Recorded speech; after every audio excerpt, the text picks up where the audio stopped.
Good evening students, माय self Mrs Sushma सांगले. आज आपण इयत्ता पहिली बुद्धिमत्तेचा क्लास घेणार आहोत. याच्यामध्ये तुम्ही जर बघितला तर आपली फक्त 1 महिना परीक्षेला राहिलेला आहे आणि 1 महिन्यामध्ये आपल्याला भरपूर असा अभ्यास आपल्याला करायचा आहे. आणि आता तुम्हाला काय करायचं आहे, 1 महिन्यामध्ये मराठीचा समानार्थी विरुद्धार्थी जेवढे पाठांतराचे भाग असतील ते परफेक्ट पाठांतर करून ठेवायचं आहे. तसेच आपले प्रश्नपत्रिका संच आपल्याला मिळालेले आहेत ते सुद्धा तुम्ही चालू करायचं आहे. इयत्ता पहिलीला आपल्याला काय आहे, 75 मार्काचा एक एकच प्रश्नपत्रिका आपल्याला इथं आता असणार आहे. आलं लक्षात? बघा, ध्येय अकॅडमी आय एम विनर या स्पर्धा परीक्षेला तुम्ही बसलेला आहात. आपली आता ऑनलाईन क्लासेस चालू आहेत, ऑनलाईन टेस्ट सुद्धा आपल्याला नियमित होतात, ऑनलाईन मार्गदर्शन सुद्धा होतं. त्याचबरोबर आपल्याला विविध प्रकारचे टेस्ट घेऊन आपल्या प्रॅक्टिस सुद्धा झालेला आहे. आलं लक्षात? तर आजचा बुद्धिमत्तेच्या क्लासमध्ये इयत्ता पहिलीच्या मुलांसाठी आजचा जो घटक आहे तो पहिलीच्या मुलांना सोपा आहे, पण त्याला अतिशय काळजीपूर्वक तर्क लावावा लागतो. मुलांनी इयत्ता पहिलीच्या मुलांना आता वाचता आलंच पाहिजे कंपल्सरी, आणि ते वाचताना आपल्या कल्पनाशक्तीला चालना द्यावी लागते. हळूहळू एक एक वाक्य, एक एक शब्द, त्यातला एक एक शब्द समजावून घेत आपण पुढं ते पूर्ण वाक्य काय करायचं असतं, पूर्ण करायचं असतं आणि वाचून आकलन सुद्धा समजून घ्यायचं असतं. आणि मग त्या अनुमानातून आपल्याला त्याचं योग्य पर्याय हा निवडायचा असतो. आलं लक्षात? म्हणजेच आपल्या या घटकावर जर बघितलं तर आपण भाषिक प्रश्न प्रकार असतात, लेखी प्रश्न प्रकार असतो, तो समजून घ्यावा लागतो. आणि मग ह्याच्यावर आपल्याला काय करायचं असतं, उत्तरं काढायची असते. आता बघा, मी काही प्रश्न फळ्यावर लिहून देणार आहे, त्या प्रश्नांची उत्तरं कशी सोडवायची हे सुद्धा मी तुम्हाला आता काय करणार आहे, दाखवणार आहे. बघा, पहिला प्रश्न इथं काय आहे बघा. प्रश्न पहिला, पेरू, सीताफळ, पेरू सीताफळ झाडांपेक्षा बोरीचे झाड मोठे आहे. बोरीचे झाड मोठे, बघा, बोरीचे झाड मोठे आहे, परंतु वडापेक्षा लहान आहे. परंतु वडापेक्षा लहान आहे. तर सर्वात मोठे झाड कोणते? तर सर्वात मोठे झाड कोणते? अजून एक प्रश्न इथं खाली देऊन देणार आहे अशा पद्धतीचा. दुसरा प्रश्न आहे बघा,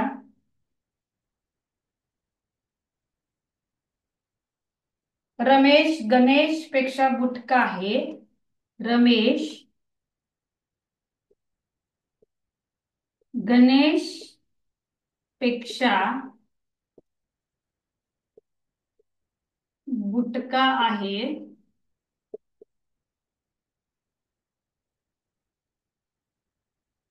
सतीश हा रमेश व गणेश पेक्षा बुटका आहे.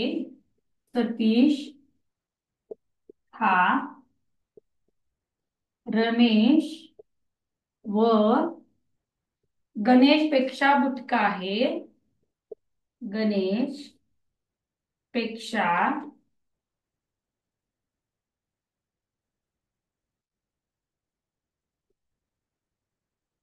बुटका आहे.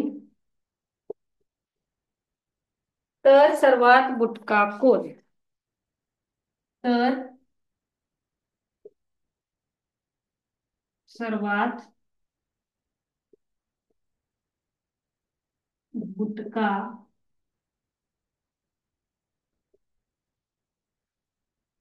कोण?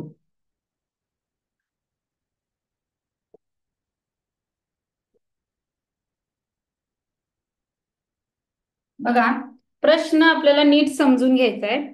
इथं काय प्रश्न दिलेला आहे, पेरू सीताफळ झाडांपेक्षा नीट वाचायचा आहे. पहिलीच्या मुलाने अगदी शांत डोक्याने प्रश्न वाचायचा आहे. पेरू सीताफळ झाडांपेक्षा बोरीचे झाड मोठे आहे, परंतु बघा, पहिला आपण पेरू सीताफळ या दोन झाडांची नावे दिली आहेत, असं आपण समज करून घ्यायचा. पेरू आणि सीताफळ या दोन झाडांची नावे दिली आहेत. या झाडांपेक्षा बोरीचे झाड मोठे आहे. म्हणजे हे पेरूचे झाड आहे आणि हे सीताफळीचे झाड आहे. या झाडांपेक्षा बोरीचे झाड मोठे आहे, परंतु वडापेक्षा लहान आहे. परंतु वडापेक्षा लहान आहे. हे वडाचं झाड, हे बोरीचं झाड, हे पेरू आणि हे सीताफळ. परंतु वडापेक्षा लहान आहे, तर सर्वात मोठे झाड कोणते? बघा, पेरू सीताफळी झाडांपेक्षा बोरीचे झाड मोठे आहे. मग मी काय केलं इथं, पेरू आणि सीताफळाचं झाड म्हणून दोन बाण समान काढले. हा पहिला. मग या झाडांपेक्षा बोरीचे झाड मोठे आहे. मग मी काय केलं, बोरीचं ह्या दोन्हींपेक्षा पेरू आणि सीताफळीपेक्षा पेरूच बोरीचं झाड मी काय केलं, तो बाण उंच काढला. म्हणजे मी काय दाखवलं इथं, बोरीचं झाड मोठे दाखवले. परंतु परंतु वडापेक्षा लहान आहे. परंतु हे बोरीचं झाड आहे की नाही, त्या दोघांपेक्षा मोठं आहे. परंतु हे वाक्य इथं संपलेलं नाही. वाक्य संपलेलं नाही, इथं स्वल्पविराम आलेला आहे. बोरीचे झाड त्या दोन्हीपेक्षा मोठे आहे, परंतु वडापेक्षा लहान आहे, इथं वाक्य पूर्ण झालेलं आहे. परंतु ते झाड वडापेक्षा लहान आहे, इथं झाड वाक्य पूर्ण झालेलं आहे. म्हणजे काय, तर सर्वात मोठे झाड कोणते? मग बोरीच्या झाडापेक्षा सुद्धा वडाचे झाड मोठे आहे, असा इथं उल्लेख केलेला आहे. परंतु वडापेक्षा लहान आहे. कोणते झाड? बोरीचे झाड. या दोन्ही झाडांपेक्षा मोठे आहे, परंतु वडाच्या झाडापेक्षा कसं आहे, लहान आहे.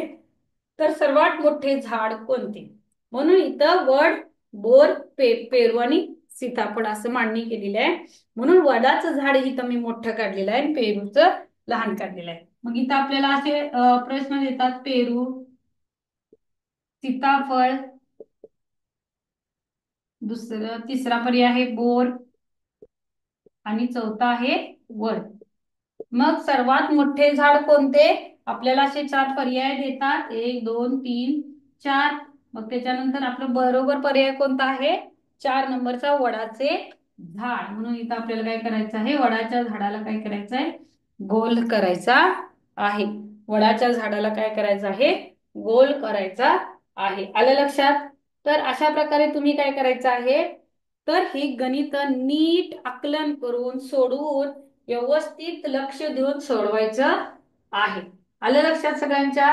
म्हणजेच काय, ह्याच्यामध्ये वाचन क्षमता महत्वाची आहे, आकलन क्षमता महत्वाची आहे आणि गडबड करून चालत नाही. आता पुढे बघा, त्या पद्धतीच अनेक बघा. रमेश गणेश पेक्षा बुटका आहे. रमेश गणेश पेक्षा बुटका आहे. मग मी इथं लिहून घेतलं बघा, रमेश गणेश सतीश हा रमेश पेक्षा बुटका आहे, तर सर्वात बुटका कोण? पहिल्यांदा समजून घ्या, बुटका म्हणजे सर्वात लहान. बुटका म्हणजे काय, तर सर्वात लहान, कमी उंचीचा. लहान म्हणजे कमी उंचीचा असा अर्थ होतो. तर प्रश्न काय विचारलाय, रमेश गणेश पेक्षा बुटका आहे. रमेश हा गणेश पेक्षा बुटका आहे. रमेश हा गणेश पेक्षा बुटका आहे, म्हणजे गणेश हा उंचाला, म्हणून गणेशचा बाण मी उंच काढला. बघा, हळूहळू वाचूयात. रमेश गणेश पेक्षा बुटका आहे. मग रमेशचा बाण मी छोटा काढला, गणेशचा बाण मी उंच काढला. सतीश हा रमेश व गणेश पेक्षा बुटका आहे. त्याच्यानंतर सतीश नवीन नाव आले बघा, सतीश म्हणून इथं स लिहिणार आहे. पण सतीश हा रमेश व गणेश पेक्षा बुटका आहे. हा रमेश आहे, हा गणेश आहे. सतीश तर या दोन्ही पेक्षा बुटका आहे. बघा, सतीश हा रमेश व गणेश पेक्षा बुटका आहे, तर सर्वात बुटका कोण? मग बघा, सर्वात उंच कोण आलं, गणेश आलं. त्याच्यानंतरचा उंच आला रमेश, आणि सर्वात बुटका कोण आला, कमी उंचीचा आला, तो सतीश आला. मग सर्वात बुटका कोण असणार आहे, सतीश असणार आहे. कारण की याचा बाण मी काय केलेलं आहे, नुसतं वाचत वाचत त्याची आकृती काढून घेतलेली आहे. मी तोंडी सोडवलं का? रमेश गणेशपेक्षा बुटका, सतीश हा रमेश दोन्हीपेक्षा बुटका आहे. तोंडी सोडवलं का? नाही. तुम्ही सुद्धा अशा प्रकारे मांडणी करून ही गणितं सोडवायची आहेत. बरीच पहिलीची मुलं पटपटपट वाचतात, उत्तर काय मनाला येईल ते लिहितात, पण नाही, वाचताना आकलन करून घेऊनच सोडवायचंय. पुढे बघा, तशा पद्धतीनंच एक गणित आहे. सदू, महादू व चंदू, सदू, महादू व चंदू यांना कुस्ती खेळामध्ये दामू नेहमीच हरवतो. सदू, महादू व चंदू यांना व चंदू यांना कुस्ती खेळामध्ये दामू नेहमीच हरवतो. तर कुस्ती खेळामधील जिंकणारा कोण असेल? तर कुस्ती खेळामधील जिंकणारा कोण असेल? आता बघा, हे तुमच्या लक्षात आलं का कशा पद्धतीनं करायचं?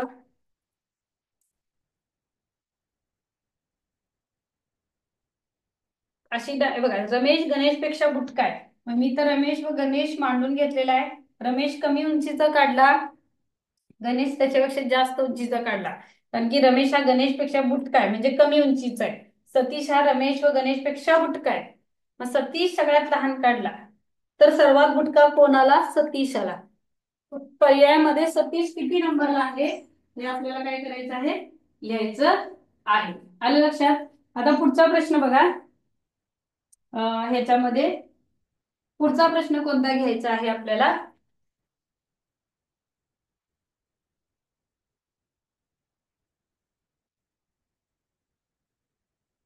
पुढे बघा, सदू, माधू व चंदू कुस्ती खेळामध्ये नेहमीच दामू सर्वांना हरवतो, तर कुस्ती खेळामध्ये जिंकणारा कोण? अगदी सोपं आहे. हरवतो कोण? दामू. कुणा कुणाला हरवतो? सदू, महादू व चंदू यांना काय करतो? दामू नेहमीच हरवतो. मग कुस्ती खेळामध्ये जिंकणारा कोण आहे? दामू आहे. पुढचा प्रश्न बघा, आंबा, डाळिंब, पेरू, कलिंगड या फळातील सर्वात कमी बिया असणारे फळ कोणते? आंबा, डाळिंब, आंबा, डाळिंब, पेरू, कलिंगड.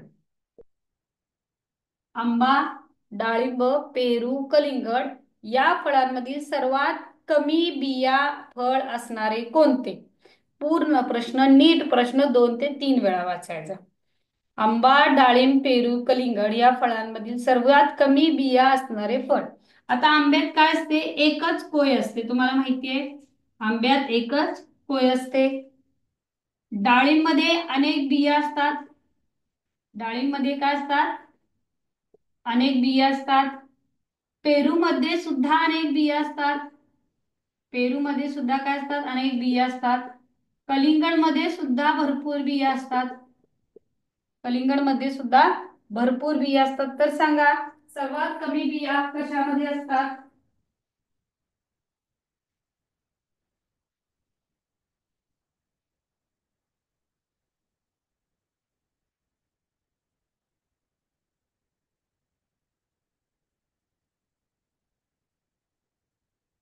सांगा, सर्वात कमी बिया कशामध्ये असतात?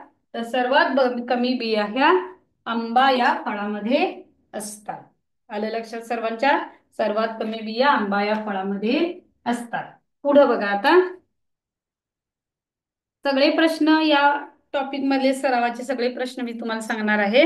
आणि 1-2 जर राहिले तर तुम्ही ते घरी प्रॅक्टिस करायची. बघा हा, गाढव गाढव, सिंह, बैल, जिराफ यातील प्राण्यांची शिकार करणारा प्राणी कोण? गाढव, सिंह, बैल, जिराफ यातील प्राण्यांची शिकार करणारा प्राणी कोण? आता गाढव बघितलं तर हा काय आपल्या आजूबाजूला फिरत असतो, तो काय प्राण्यांची शिकार करत नाही. बैल सुद्धा हा शाकाहारी प्राणी आहे, गवत खातो. जिराफ सुद्धा शाकाहारी प्राणी आहे, तो सुद्धा गवत वगैरे आपलं खातो. सिंह जर बघितलं तर तो काय आहे? शिकार करणारा प्राणी आहे, मांसाहारी प्राणी सिंह. सिंह तुम्हाला माहिती आहे, सिंह मानवाला सुद्धा खातो, कुत्र्यांना किंवा इतर प्राण्यांना सुद्धा सिंह खातो. त्यामुळे सिंह हा काय आहे? प्राण्यांची शिकार करणारा प्राणी आहे. सोपा आहे. सर्वात उंच झाड कोणते? हे आपल्याला बघितल्या बघितल्या लक्षात येतं. तर खालीलपैकी मोठा प्राणी कोणता म्हटलेला आहे? तर बऱ्याच मुलांना काय होतं, खालीलपैकी मोठा प्राणी कोण हा प्रश्न आहे. हा, बरीच मुलं काय करतात, त्याच्यामध्ये मांजराचं चित्र दिलेलं आहे, कुत्र्याचं दिलेलं आहे, त्याच्यानंतर हत्ती आणि मासा दिलेला आहे. बरीच मुलं काय करतात, खालीलपैकी कोणता मोठा प्राणी आहे, चित्रामध्ये चुकून जर एखादं चित्र मोठं छापलं असलं, समजा आता हत्तीचं चित्र छापताना चुकून छोटं छापलं आणि इथं मांजराचं चित्र छापताना समजा मोठं छापलं, तर बरीच मुलं काय म्हणतात, मोठा प्राणी विचारला आहे. मग चित्र ज्याचं मोठं असतं तो मोठा दिसतो ना चित्रामध्ये, आणि हत्तीचं थोडं लहान असतं. चुकून छापा कसं होतं, छापताना काही अनवधानानं काही चुका होत असतात. मग आपण स्पर्धा परीक्षा देत आहोत हे आपल्याला लक्षात ठेवायचं आहे. स्पर्धा परीक्षेमध्ये आपल्याला असे सोपे सोपे प्रश्न चुकून चालणार नाहीत. काय प्रश्न खाली, मी मोठा प्राणी कोणता विचारलेला आहे, तिथं विचारलंय काय चित्रामध्ये, चित्र कुठलं मोठं आहे विचारलेलं आहे का नाही, मोठा प्राणी कोण. मग मुलं काय करतात, मांजराचं चित्र मोठं आले ना प्रिंट होताना, मग मांजराला गोल करतात. पण हे पूर्ण चुकीचं आहे. सर्वात मोठा प्राणी हा हत्तीच आहे. हत्ती, कुत्रा, मासा आणि मांजर यामध्ये कोणता मोठा प्राणी आहे? तर तो हत्ती आहे. का? कारण की हत्ती हा इतर प्राण्यांपेक्षा आकाराने कसा आहे, मोठा आहे. आलं लक्षात? त्याच्यानंतर यातील पेनचा आकार, कोणत्या पेनचा आकार मोठा आहे? मग बारीक, मोठा, जाड अशा पद्धतीने दिलेले आहेत. 4 नंबरचा पर्याय आहे. आता पुढचे प्रश्न बघा, मगाशी मी घेतले त्या पद्धतीनेच आहेत. सीमापेक्षा गुण रमाला कमी, सीमापेक्षा रमाला मी वाचून दाखवणार आहे, त्याच्यानंतर एक्सप्लेन करणार आहे. सीमापेक्षा कमी गुण रमाला, तर सीमापेक्षा जास्त गुण आशाला मिळाले. तर सर्वात कमी गुण कोणाला मिळाले? बघा, सर्वात कमी गुण कोणाला मिळाले?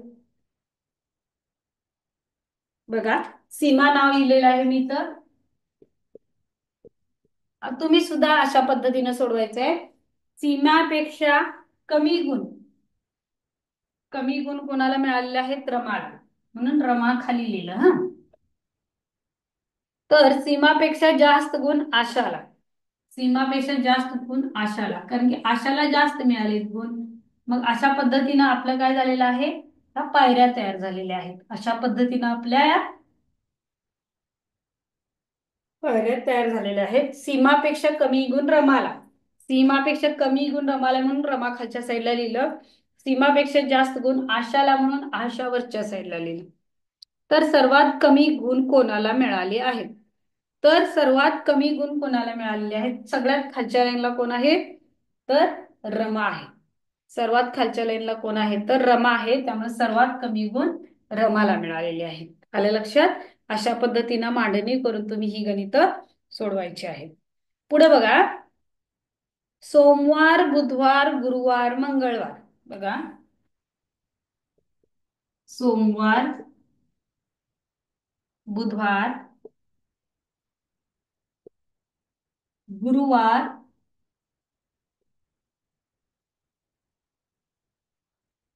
मंगळवार,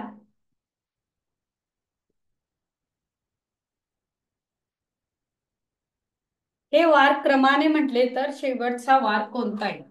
हे वार क्रमाने म्हटले, प्रश्न नीट वाचायचा आहे. सोमवार, बुधवार, गुरुवार, मंगळवार हे वार आपण क्रमाने म्हटले तर शेवटचा वार कोणता आहे? आता बरीच मुलं ह्यातला शेवटचा वार मंगळवार करतात, पण प्रश्न नीट वाचायचा आहे की हे वार क्रमाने म्हणायचे आपल्याला.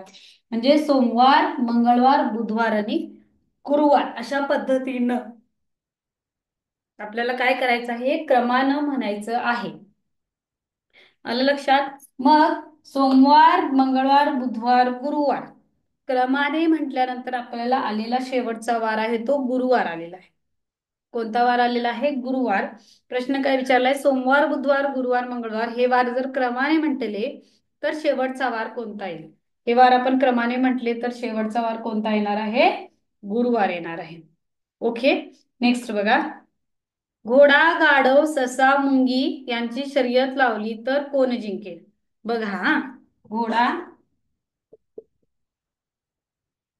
गाढव, ससा, मुंगी.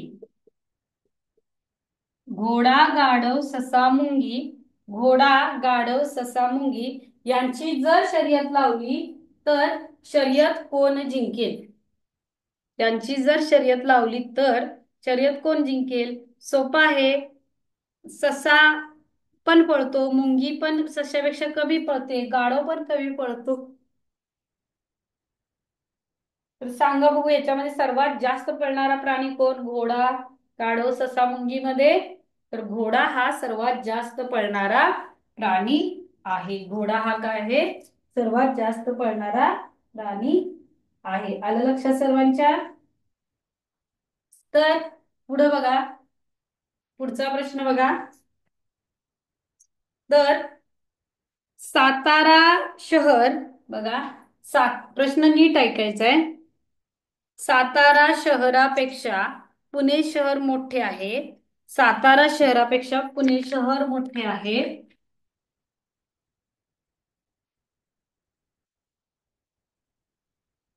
सातारा शहरापेक्षा मोठे शहर पुणे आहे. हा, पुणे. पुणे मुंबईपेक्षा लहान आहे. पुणे मुंबईपेक्षा लहान आहे. तर मुंबई.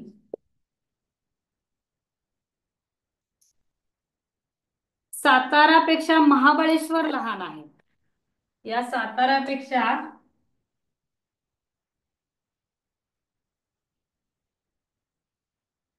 महाबळेश्वर महाबळेश्वर काय आहे? लहान आहे. तर सर्वात लहान शहर कोणते? बघा,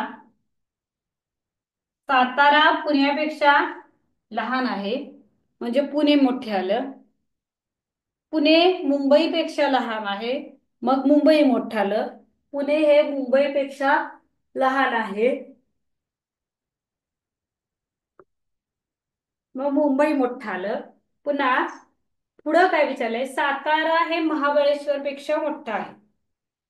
सातारा हे महाबळेश्वर पेक्षा मोठे आहे. सातारा पेक्षा महाबळेश्वर लहान आहे. सातारापेक्षा महाबळेश्वर लहान आहे. तर सर्वात लहान शहर कोणते? तर सर्वात लहान शहर कोणते? अगदी सोपं आहे. सर्वात लहान शहर कोणते येणार आहे? महाबळेश्वर येणार आहे. प्रश्नच असा त्यांनी विचारलेला आहे, फिरवून विचारलेला आहे बघा. सातारा शहरापेक्षा पुणे शहर मोठे आहे. मग आपण पुणे लहान काढलं, मोठं काढलं, सातारा लहान काढला. म्हणजे प्रश्न वाचत वाचतच मी प्रश्न सोडवत आहे. पुढे बघा, पुणे मुंबईपेक्षा लहान आहे. पुणे हे काय आहे? मुंबईपेक्षा लहान आहे. मग पुणे मुंबईपेक्षा लहान म्हटलेलं आहे पुणे. मग मी मुंबईचा काय केला? गोल मोठा काढला. परत नाव कशाला? सातारापेक्षा महाबळेश्वरला नाही. पुन्हा मी साताऱ्याकडे आलो आणि साताऱ्यापेक्षा महाबळेश्वर लहान आहे.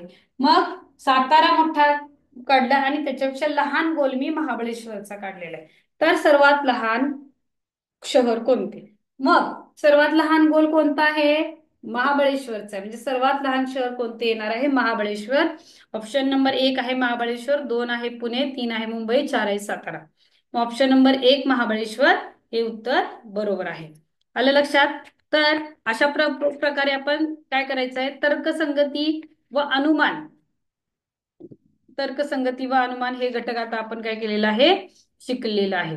आता त्याच्या पुढचाच एक घटक आहे तो म्हणजे नावात बदल. कोणता आहे? नावात बदल. ते सुद्धा अतिशय सोपं आहे. त्याच्यामध्ये तुम्हाला काहीही अवघड नाहीये. त्याची मी उदाहरण आता कसं घेणार आहे बघा. पपईला संत्री म्हटले. पपईला संत्री म्हटले. पपईला संत्री म्हटले. संत्रीला आंबा म्हटले. संत्रीला, आता प्रश्न लिहित नाहीये, कसं सोडवायचं सांगाले. पपईला संत्री म्हटलं म्हणून पपईच्या पुढे संत्री लिहिलं. संत्रीला आंबा म्हटलं म्हणून आंबा लिहिलं. आंब्याला फणस म्हटले. आंब्याला फणस म्हटले. आंब्याला फणस म्हटले. तर आमरस कशाचा करतात? तर आमरस कशाचा तयार केला जाईल? मग आमरस कशाचा तयार केला जाईल बघा. सोपा आहे.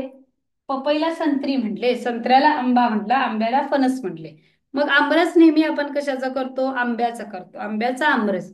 मग आंब्याला काय म्हटलेलं आहे? फणस म्हटलेलं आहे. मग उत्तर लिहिताना फणस लिहायचं, कारण की आंब्याला फणस म्हटलेलं आहे. प्रश्नामध्ये देतात 1 नंबर फणस, 2 नंबर संत्री, 3 नंबर आंबा, 4 नंबर पपई. बरीच मुलं आमरस आंब्याचा करतात, आंबा लिहितात, पण हे उत्तर चूक आहे. आंब्याचा आमरस करतात हे बरोबर आहे, पण इथं प्रश्नामध्ये आंब्याला फणस म्हटलेला आहे, त्यामुळं फणस हे उत्तर बरोबर आहे. लक्षात घ्या. बरीच मुलं ह्याच्यात गडबड गोंधळ करतात, तसा करू नका. हा, तशा पद्धतीने बघा, पायाला हात म्हटले. बघा हा, पुढं पायाला हात म्हटले, हात. हम्म. हाताला तोंड म्हटले, हाताला आपण काय म्हणले? तोंड म्हटले. तोंडाला नाक म्हटले, तोंडाला नाक म्हटले. तर चालण्यासाठी कशाचा वापर करतात? तर चालण्यासाठी, चालण्यासाठी कशाचा वापर करतात? आता चालण्यासाठी म्हटल्यानंतर मुलं बरोबर पाय लिहितात, पण आता इथं पायाला हात म्हणते. इमॅजिनेशन करायचंय, कल्पना करायची आहे की पायाला इथं हात म्हटलेलं आहे, पायाला हात म्हटलेला आहे. त्यामुळं आता आपल्याला काय करायचं आहे की पायाला हात म्हटल्यानंतर आपण चालण्यासाठी हाताचा वापर करणार आहोत. चालण्यासाठी कशाचा वापर करणार आहोत? तर हाताचा वापर आपण चालण्यासाठी करणार आहोत. त्यामुळे इथं उत्तर काय लिहायचं आहे? हात हे उत्तर ज्या पर्याय क्रमांकामध्ये असेल त्याचं उत्तर तुम्ही लिहायचं आहे. ओके, पुढे बघा. कारला जीप म्हटले, जीपला सायकल म्हटले, सायकलला बस म्हटले, बसला विमान म्हटले, तर दुचाकी वाहन कोणते? बघा, कारला जीप म्हटले, जीपला सायकल म्हटले, सायकलला बस म्हटले, तर बघा, तर बसला विमान म्हटले, तर दुचाकी वाहन कोणते? दुचाकी वाहन कोणते आहे? तर सायकल आहे. सायकलला 2 चाकी असतात, दुचाकी म्हणजे 2 चाकी. मग सायकलला 2 चाकी असतात. मग सायकलला काय म्हटलेलं आहे बघायचं. सायकलला काय म्हटलेलं आहे? सायकलला बस म्हटलेलं आहे. मग आपण तिथं उत्तर बस हे उत्तर बरोबर लिहायचं आहे, कारण की सायकलला बस म्हटलेलं आहे. आलं लक्षात? त्यामुळे बस हे उत्तर तुम्ही बरोबर लिहायचं आहे. हा, कारण की दुचाकी वाहन सायकल आहे, बरोबर आहे. दुचाकी, 3 चाकी, 4 चाकी म्हटलं की 4 व्हीलर, हे लक्षात ठेवा. प्रश्न नीट ऐकायचा आहे, वाचायचा आहे, मग उत्तर लिहायचं आहे की मग दुचाकी म्हणजेच कोणता आहे? तर सायकल आहे. मांजराला ससा म्हटले, सशाला गाय म्हटले, गाईला मासा म्हटले, तर दूध देणारा प्राणी कोणता? मांजराला काय म्हटले? ससा. सशाला काय म्हटले? गाय. गाईला काय म्हटले? मासा. तर दूध देणारा प्राणी कोण? दूध कोण देतं आपल्याला? गाय देते. गाय दूध देते आपल्याला. हा, मग गाईला काय म्हटलेलं आहे? गाईला मासा म्हटलेला आहे.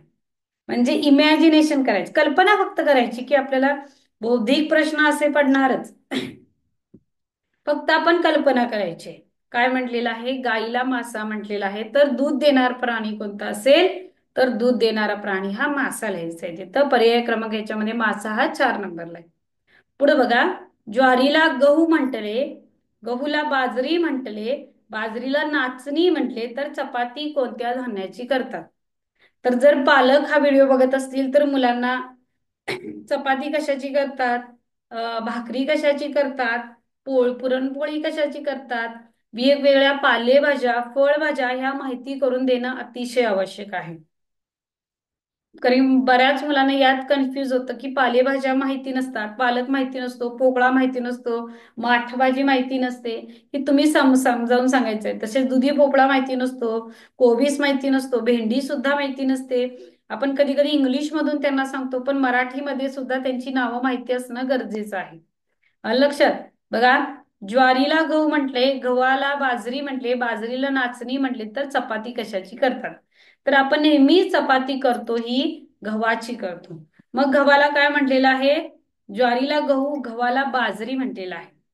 मग आपण चपाती कशाची करणार आहोत, तर बाजरीची चपाती करणार आहोत. आलं लक्षात सर्वांच्या? मग ज्वारीची भाकरी असते, बाजरीची सुद्धा भाकरी करतात, नाचणीची सुद्धा भाकरी करतात. मग हे आपल्याला माहिती करून घ्या, कशाची भाकरी करतात, कशाची चपाती करतात. हरभरा डाळीचे पुरण करून आपण ती पुरणपोळी करतो. मग हे सगळे आपल्या जनरल हे माहिती असणं का आहे, गरजेचं आहे. आलं लक्षात? तर अशा प्रकारे हा जो धडा आहे, काय नाव आहे धड्याचं आपल्या, घटक आहे जो नावात बदल, हा जो घटक आहे तो नीट वाचून सोडवायचा आहे. यातील नावात बदल व तर्कसंगती अनुमान या घटकातील सगळे प्रश्न मी नीट समजावून सांगितलेले आहेत. तुम्ही काय करायचे आहे, ते दोन्ही घटकामध्ये व्यवस्थित काय करायचंय, सोडवायचंय. पुढचा जो घटक आहे 6वा, तंतोतंत आकृती ओळखणे. आता तंतोतंत आकृती ओळखणे हा सुद्धा सोपा आहे. इथं काय दिलेली असते, आकृती एक दिलेली असते बघा हा, आणि त्याच्यासारखी सेम आकृती कोणती आहे ओळखायची असते. अगदी डोळे झाकून सुद्धा आपण या प्रश्नाचं उत्तर लिहू शकतो, डोळे झाकून सुद्धा. बघा, 1, पर्याय क्रमांक 2, पर्याय क्रमांक 3 हा आहे, आणि पर्याय क्रमांक 4 बघा. तर सांगा, तंतोतंत जुळणारी आकृती याच्यामध्ये कोणती आहे? ऑप्शन नंबर 4, सेम याच्यासारखी आकृती इथं आहे, ऑप्शन नंबर 4. पुढे बघा, सेम तशी तंतोतंत जुळणारी आकृती ओळखा. मोठी काढूयात आपण इथं.